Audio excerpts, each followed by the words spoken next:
ശബരിമല സ്വർണ്ണക്കൊള്ളയിൽ പ്രത്യേക അന്വേഷണ സംഘം ഇന്ന് തന്നെ എഫ്ഐആർ രജിസ്റ്റർ ചെയ്യും. ദേവസ്വം വിജിലൻസ് കോടതിയിൽ നൽകിയിട്ടുള്ള റിപ്പോർട്ടിൽ പറഞ്ഞിരിക്കുന്നവരെ പ്രതി ചേർക്കാനാണ് ആലോചന.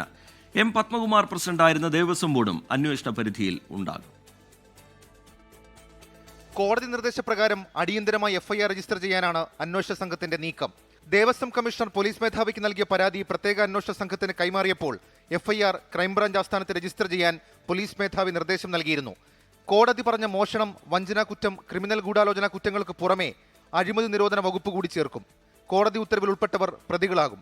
ഉണ്ണികൃഷ്ണൻ പോറ്റിയോടൊപ്പം ദേവസ്വം ഉദ്യോഗസ്ഥരായിട്ടുള്ള മുരാരി ബാബു, അന്നത്തെ ദേവസ്വം ബോർഡ് സെക്രട്ടറി ജയശ്രീ ഉൾപ്പെടെ 9 ഉദ്യോഗസ്ഥരും പ്രതിപട്ടികയിൽ വന്നേക്കും.